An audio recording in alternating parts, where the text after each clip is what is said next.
कबीरनामं परमं पुनीतं युगे युगे स्वामी हरन्ति दुःखं दातारमुक्तं पुरुषं पुराणं चरणारविन्दं सततं नमामि। परम श्रद्धालु हंसजन परब्रह्म परमात्मा सद्गुरु कबीर साहब विक्रम संवत 1456 में ज्येष्ठ पूर्णिमा सोमवार को सत्यलोक से आकाश मार्ग के द्वारा एक प्रकाश पुंज गोला के रूप में काशी के लहर तालाब में कमल का पुष्प पर बालक रूप में अवतीर्ण हुए।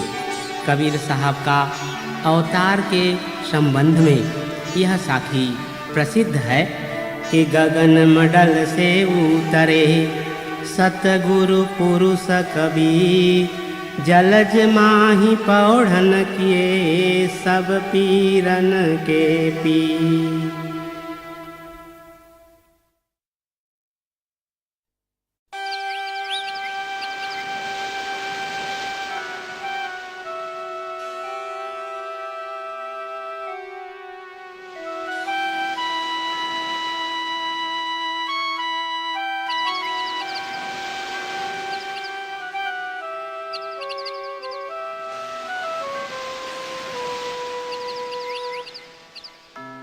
बंदों सत्य कबीर के चरण कमल सिर नाय, जासु ज्ञान दिन करनि कर भ्रम तम दे तन साय।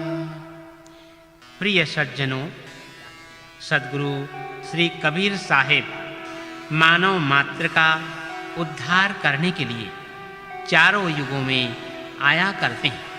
सद्गुरु श्री कबीर साहिब आदि पुरुष, सत्य पुरुष, परब्रह्म परमात्मा है। इसलिए वे सृष्टि से पहले की बात को जानते हैं। सद्गुरु श्री कबीर साहिब ने स्वयं कहा है कि जहाँ करतम ना था धरती हती न नीर, उत्पत पर लय ना हती तब की कथे कबीर। सद्गुरु श्री कबीर साहिब के भजनों में आध्यात्मिक ज्ञान भरा हुआ है, जिस ज्ञान के माध्यम से मानव अपना जीवन को सुखमय बनाता हुआ संसार के आवागमन से छुटकारा पाकर मोक्ष गति को प्राप्त कर सकता है। इसीलिए आप सब भी कबीर साहिब के भजनों के द्वारा अपना जीवन को सुखमय बनाते हुए मोक्ष गति को प्राप्त करें।